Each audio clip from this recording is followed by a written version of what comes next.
Дворот на новоизградениот храм Свети Петка во Кавадарци утринава околу 3 часот и 30 минути од несовесни млади граѓани на Кавадарци претрпе штета. Со автомобил дивееле низ тревата за која со месеци одговорните вложуваа многу напор, ја наводнуваа и косеа, за на крај да се уништи само за 5 минути.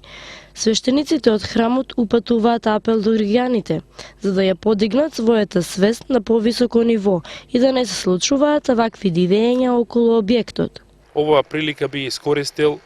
од името на свештениците при храмот Преподобна Параскева или Света Петка, новоизградениот храм во Кавадарци, да упатаме еден апел, бидејќи еве се наоѓаме во, да речам, преубавиот среден двор на овој храм, но бидејќи забележуваме секојдневно некои настани од нехигиенски однесувања, односно луѓето кои поминуваат низ дворот или остануваат, а особено пак во вечерните часови, младите луѓе на градот Кавадарци се собираат тука, се дружат, седат, но кога ќе заминат, сето тоа што го конзумираат го оставаат расфрлано околу клупите, а со таа цел баш за да биде секако што треба, ние поставивме и корпи за отпадоци, но тие за жал не ги користат. Сето тоа што ќе го јадат, дали е семки, сончоглед, сендвичи, хартии, се тоа што го носат со нив го оставаат по клупите и утре дента нашите вработени тоа го собираат. Но покрај тоа веќе се случуваат и некои поголеми настани. Еве баш денес за тоа ве повикавме и вашата камера тоа да го регистрира, бидејќи имаме забележан, се случило некој со возило да влезе во дворот, бидејќи травата е мокра, претходно наводнета, со возилото вртел низ травата, травата е уништена на тој дел каде што влегувал со колата. Некој случаен минувач го забележал, тоа му посочил на човекот, но тој арогантно се понашал кон него и човекот се повлекол, бидејќи не сакал да навлегува во конфликти.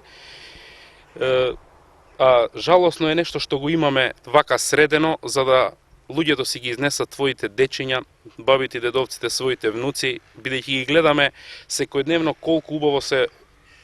си го поминуваат времето тука, нема сообраќај низ дворот, убав двор, да си седнат, да се видат со своите пријатели, комшии тука, и затоа би сакал особено родителите да си поразговараат со своите деца, да им укажат дека ова ќе остане за сите генерации и дека треба сите да си го чуваме и негуваме ова. Бидејќи ако секој не го чува тоа што го има, дали во својот дом, исто така и во храмот. Ако дома не си ги чуваме своите работи или не си го чистиме својот двор,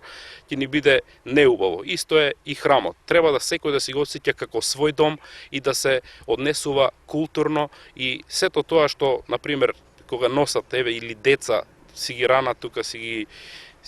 ги шетаат, тие отпадоци си ги земат со нив или не ги стават во корпата, бидејќи до секоја клупа има оставена корпа токму за отпадоци.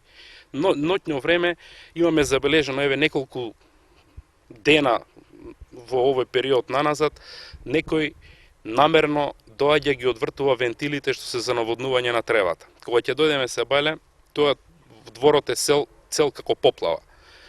И затоа апелирам и тој, ако го гледа овој апел, што ќе оди на вашата телевизија, нека стварно се замисли малце и нека престане со тие девијантни појави што ги прави. Значи има тука луѓе кои се одредени за тоа, за да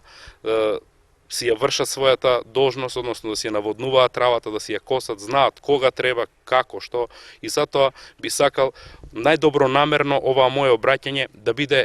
до сите и да допре до сите, за да тоа што сме го направиле сите заедно, да го чуваме сите заедно, за да го имаме за навек. Оваа прилика би искористил, бидејќи еве сме токму пред уште неколку дена кога треба да го прославиме и нашиот патронен празник, односно светителката Света Преподобна Параскева, која ќе се празнува сега во четврток, на 27 октомври, чиј храм ни е посветен токму на неа. И сакам да упатам апел до сите граѓани да повелат во четврток на света литургија, за да достојно го обележиме патрониот празник на нашиот храм и да се помолиме за здравје на сите нас, за нашите ближни, за нашите роднини и пријатели, и нека секогаш по молитвите на преподобната Параскева, нека биде секогаш наша молитвеница пред престолот на Севишниот Бог,